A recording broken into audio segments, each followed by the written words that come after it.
പ്രശസ്ത നൈജീരിയൻ നടി അതുന്നി ആദെ ഇസ്ലാം മതം സ്വീകരിച്ചു. താൻ ജനിച്ചതും വളർന്നതും മുസ്ലിമായിട്ടാണ്. എന്നാൽ ജീവിതത്തിലെ ഒരു ഘട്ടത്തിൽ ക്രിസ്തുമതത്തിലേക്ക് പരിവർത്തനം ചെയ്യപ്പെടുകയായിരുന്നു. ഇപ്പോൾ മുസ്ലിമായി വീണ്ടും തിരിച്ചെത്തിയിരിക്കുകയാണ്. അബൂജ. പ്രമുഖ നൈജീരിയൻ നോളിവുഡ് നടി അതുന്നി ആദെ ഇസ്ലാം മതം സ്വീകരിച്ചു. ഏപ്രിൽ 26-ന് ഇൻസ്റ്റഗ്രാമിൽ കുറിച്ച പോസ്റ്റിലാണ് ഇസ്ലാമിലേക്ക് മടങ്ങുകയാണെന്ന് നടി വെളിപ്പെടുത്തിയത്. താൻ ജനിച്ചതും വളർന്നതും മുസ്ലിമായിട്ടാണ്.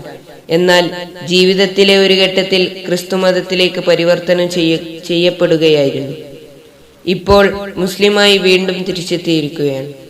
ആഗ്രഹിക്കുന്ന ഏതു മതവും തിരഞ്ഞെടുക്കാനുള്ള സ്വാതന്ത്ര്യം തന്റെ പിതാവ് മക്കൾക്ക് നൽകിയിരുന്നതായും താരം ഇൻസ്റ്റഗ്രാമിൽ പങ്കുവച്ചു.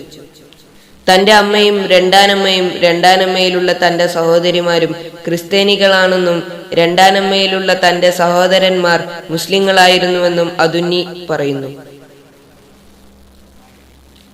താൻ പലതവണ ക്രിസ്ത്യൻ പള്ളികളിൽ പോയിട്ടുണ്ട്. എന്നാൽ വിവിധ പള്ളികളിൽ പോകുമ്പോഴും ഇസ്ലാം ഒരിക്കലും തന്നെ വിട്ടുപോയിരുന്നില്ല.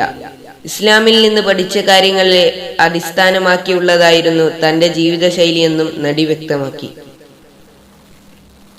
വർഷങ്ങൾക്കു ശേഷം ഇസ്ലാമിലേക്ക് മടങ്ങുമ്പോൾ ആളുകൾ എന്തു പറയുമെന്നതിനെ കുറിച്ച് നടിക്ക് വ്യക്തമായ വിശദീകരണമുണ്ടായിരുന്നു. ഇസ്ലാമിലേക്ക് മടങ്ങുന്നതിൽ താൻ സന്തോഷവതിയും സംതൃപ്തയുമാണ്.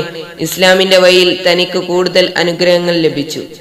തന്റെ മൂത്ത മകൻ ഇസ്ലാമിക രീതിയിൽ പ്രാർത്ഥനകൾ നടത്തുകയും നോമ്പനുഷ്ഠിക്കുകയും ചെയ്യുന്നുണ്ട്. ഇപ്പോൾ പൂർണ്ണമായും താൻ ഇസ്ലാമിലേക്ക് മടങ്ങുകയാണ്. ഇഷ്ടമുള്ള വസ്ത്രം താൻ ധരിക്കും. അത് ആധുനികമോ അല്ലാത്തതോ ആയിരിക്കും.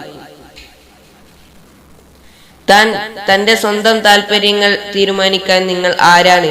നിങ്ങളുടെ കീവേഡുകളിൽ ടൈപ്പ് ചെയ്ത് അനുമാനങ്ങളിലെത്താൻ നിങ്ങൾക്ക് എളുപ്പമാണ്. എന്നാൽ മറ്റുള്ളവർക്ക് തന്നെ കുറിച്ച് അറിയാമെന്നും അതുന്നി ചൂണ്ടിക്കാട്ടി. നമ്മുടെ ഉദ്ദേശങ്ങളിൽ വിധി നിർണയം നടത്തുന്നത് അള്ളാഹു മാത്രമാണെന്നാണ് എന്നെ ഇസ്ലാം പഠിപ്പിച്ചിട്ടുള്ളത്. എന്റെ ഉള്ളിലുള്ളത് എന്താണെന്ന് നിങ്ങൾക്ക് കാണാനാവില്ല. ആരുടെയും സ്വീകാര്യതയും ആവശ്യമില്ല. അവരവരുടെ ജീവിതം അതിന്റെ പൂർണ്ണശേഷിക്ക് അനുസൃതമായി ജീവിക്കണമെന്നാണ് ഞാൻ ആഗ്രഹിക്കുന്നതെന്നും നടി കൂട്ടിച്ചേർത്തു. കടപ്പാട്. ഖുർആൻ ശാസ്ത്രവും വാട്സപ്പ് ഗ്രൂപ്പ്.